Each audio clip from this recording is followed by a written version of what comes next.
Welcome back to Book Summary 5. I'm Sammy, and today we're entering one of the strangest apocalypses ever imagined. This is Dungeon Crawler Carl by Matt Dinniman, a story where Earth is destroyed, humanity is forced into an alien death game, and one man's best chance of survival is a prize-winning Persian cat with the confidence of a celebrity and the manners of a dictator. Carl is 27, recently separated from his girlfriend Beatrice and living in Seattle. One freezing night, Beatrice's cat, Princess Donut, jumps out of the apartment window. Carl follows her outside wearing boxers, a leather jacket, and pink Crocs. That ridiculous decision saves both of their lives. At 2:23 in the morning, every building, vehicle, and enclosed structure on Earth is suddenly crushed into the ground. Almost everyone indoors dies instantly. Then a voice announces that Earth has been legally seized by an interstellar organization called the Syndicate. The planet's resources are being mined, and the survivors are being offered one absurd path to reclaim them.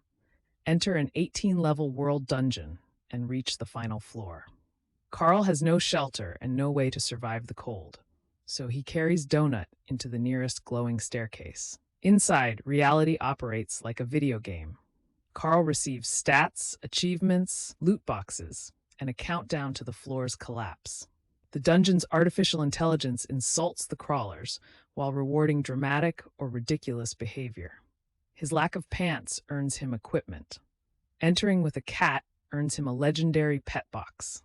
Even his bare feet become part of his build because the dungeon AI develops a disturbingly specific interest in them. Before Carl can understand any of it, goblins attack him with a homemade killing machine called the Goblin Murder Dozer. He survives through strength, instinct, and reckless improvisation. That brings him to Mordecai, a former crawler now trapped as a tutorial guildmaster. Mordecai explains the truth. The dungeon is the galaxy's most popular entertainment program. Trillions watch, follow favorite crawlers, and send sponsored loot. Survival depends on becoming entertaining enough that the audience wants to keep you alive. Then Carl opens the legendary pet box and gives Donut an enhanced biscuit. For a moment, she appears to dissolve. When she reforms, she can speak. Unfortunately for Carl, she sounds exactly like the personality she always had.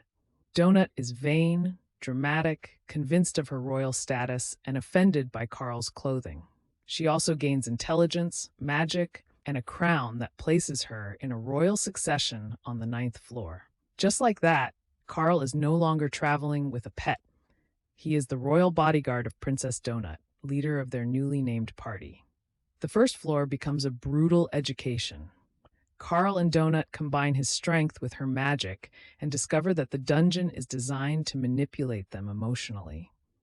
One early boss, the Hoarder, appears to be a terrified, transformed human. Carl is forced to kill her anyway. That moment reveals the real horror beneath the jokes. The dungeon does not merely want death. It wants suffering that makes good television. Carl responds by making himself a promise. The system may hurt him or kill him, but it will not break him. Other crawlers are just as dangerous. Carl and Donut encounter Frank and Maggie, two humans who have murdered competitors for their equipment. Carl exposes their attempted ambush inside a safe room and escapes after leaving a trap behind. They also meet Meadow Lark, a group of workers and residents from an elder care facility. Only Brandon, Chris, Yolanda, and Imani can truly fight. Imani carries the mark of a crawler killer, but earned it through mercy, ending the suffering of residents who were trapped and dying. Carl knows helping this vulnerable group will slow him down. He also knows he cannot abandon them and still remain the person he wants to be. Together, they defeat the Ball of Swine, a massive rolling burrow boss. The victory finally pushes Carl and Donut into the spotlight. Before entering the second floor, they are pulled into an interview with Odette, a famous former crawler who now hosts an enormously popular talk show. Donut immediately understands television. She charms the audience, invents a royal history for herself, and transforms Carl's repeated cry of "God damn it, Donut" into their accidental catchphrase. Carl hates the attention. Donut loves every second of it. On the second floor, their followers climb into the billions. A Borant representative named Zev becomes their publicity manager, turning every rescue, argument, and battle into a storyline. Yet Carl continues focusing on the people around him. He and Donut clear a route toward the next staircase, confront a bizarre criminal empire built around magical moonshine, and defeat a monster called a Krakarin by exploiting the dungeon's own rules. Then, everything goes wrong. One of the elderly residents violates a dungeon rule and accidentally summons a level 93 rage elemental. It is almost impossible to kill and programmed to claim hundreds of lives. Yolanda sacrifices herself while helping the others escape, and Carl refuses to leave the remaining Meadowlark survivors behind. Using explosives, a modified vehicle, and Donut's magic, Carl lures the elemental through a series of traps, then tricks it into crossing the staircase threshold. Dungeon monsters cannot descend, so the system destroys it. Carl and Donut receive no experience for the kill because technically the dungeon killed the monster. But they save the survivors, break a viewership record, and prove something far more important.